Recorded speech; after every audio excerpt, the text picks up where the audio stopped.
വിലക്കുറവിന്റെ പര്യായം. Kanari fireworks, Kannur road, Koothuparamba. മനുസ്മൃതിയെ ഭരണഘടനയാക്കണമെന്ന് പറയുന്ന RSS ആണ് രാജ്യം ഭരിക്കുന്നതെന്ന് കവി മുരുകൻ കാട്ടാക്കട. RSSന്റെ ഫാസിസം പൂർണ്ണമായാൽ ഇന്ത്യ മറ്റൊരു അഫ്ഗാനിസ്ഥാൻ ആകുമെന്നും അദ്ദേഹം പറഞ്ഞു. മട്ടന്നൂരിൽ ഇടതുമുന്നണിയുടെ ജൻസി കൊളാബ് ഉദ്ഘാടനം ചെയ്ത് സംസാരിക്കുകയായിരുന്നു മുരുകൻ കാട്ടാക്കട.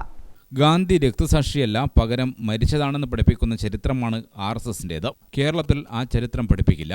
ചോദ്യങ്ങൾക്ക് ഉത്തരമെഴുതിയ തലമുറയിൽ നിന്നും ജൻസിയിലേക്കെത്തിയപ്പോൾ ഉത്തരങ്ങളെ ചോദ്യം ചെയ്യുന്നവരായി മാറി. ഫാസിസ്റ്റുകൾ അത്തരം ചോദ്യം ചെയ്യുന്നവരെ ഇല്ലാതാക്കുകയാണ് ആദ്യം ചെയ്യുന്നതെന്നും മുരുകൻ കാട്ടാക്കട പറഞ്ഞു. ഗാന്ധിയുടെ ചരിത്ര പാഠത്തിൽ മാറ്റം വരുത്തിയിട്ടുണ്ട്. ആ മാറ്റം എന്താണെന്ന് അറിയാമോ പ്രിയപ്പെട്ടവരെ? ആ മാറ്റം എന്ന് പറയുന്നത് ഗാന്ധിയെ സംബന്ധിച്ചുള്ള ഒരു സ്ഥലങ്ങളിൽ അവസാനത്തെ ഒരു സെന്റൻസിൽ മാത്രമാണ്. ഗാന്ധിയുടെ ചരിത്രം ഇങ്ങനെ പറഞ്ഞു അവസാനിപ്പിക്കുന്ന ഇടത്ത് ഒരു സെന്റൻസിൽ മാത്രമാണ് ഫാസിസ്റ്റുകൾ മാറ്റം വരുത്തിയിരിക്കുന്നത്. എന്താ മാറ്റം എന്നറിയാമോ? 1948 ജനുവരി 30 ഗാന്ധിജി അന്തരിച്ചു എന്നാണ് അവർ ചരിത്രത്തിൽ ഇപ്പോൾ എഴുതി വെച്ചിരിക്കുന്നത്. അത് കുഴപ്പമുണ്ടോ? അത് സത്യമല്ലേ? ചരിത്രപരമായ ഒരു വസ്തുതയല്ലേ അത്?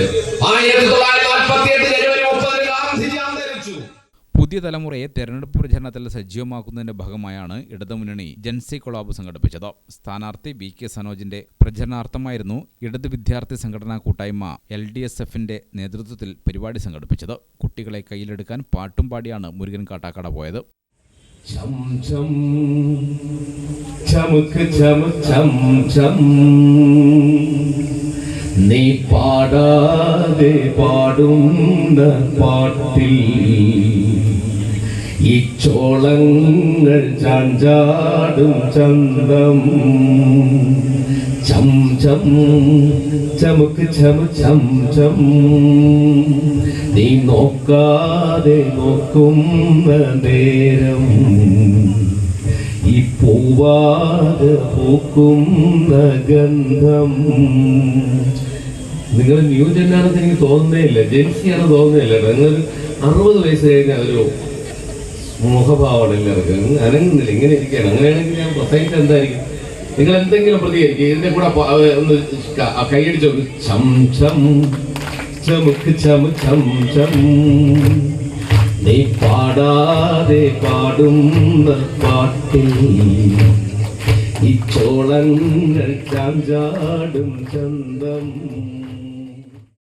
വരുന്നേ കരുതലിനൊരു കാവലു പോലെ എരിയും സൂര്യൻ.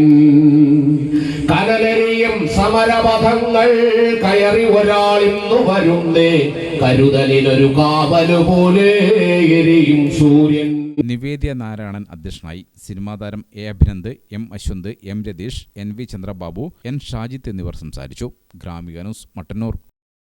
അരുൺ A എന്ന പടക്കക്കടയിൽ നിന്ന് 99 രൂപയ്ക്ക് 3 പാക്കറ്റ് പൂക്കുറ്റിയും 80 രൂപയ്ക്ക് 4 പാക്കറ്റ് പടക്കവും വാങ്ങി. മനു B എന്ന പടക്കക്കടയിൽ നിന്ന് 64 രൂപയ്ക്ക് 2 പാക്കറ്റ് പൂക്കുറ്റിയും 88 രൂപയ്ക്ക് 4 പാക്കറ്റ് പടക്കവും വാങ്ങി. ഏത് കടയിൽ നിന്നാണ് ലാഭത്തിന് പടക്കം കിട്ടിയത് എന്ന് പറയാമോ? കണാരി. അതേ മാഷെ, കണാരിയിൽ നിന്ന്. മാഷ് കണാരിയിൽ നിന്ന് പടക്കം വാങ്ങി നോക്കി, അപ്പൊ മനസ്സിലാകും. വൈവിധ്യമാർന്ന ശിവകാശി പടക്കങ്ങളുടെ മഹനീയ ശേഖരം. വിലക്കുറവിന്റെ പര്യായം. Kanari fireworks, Kannur road, Koothuparamba. Sri Mahalakshmi fireworks, പഴയ നിരത്ത്, കൂത്തുപറമ്പ്.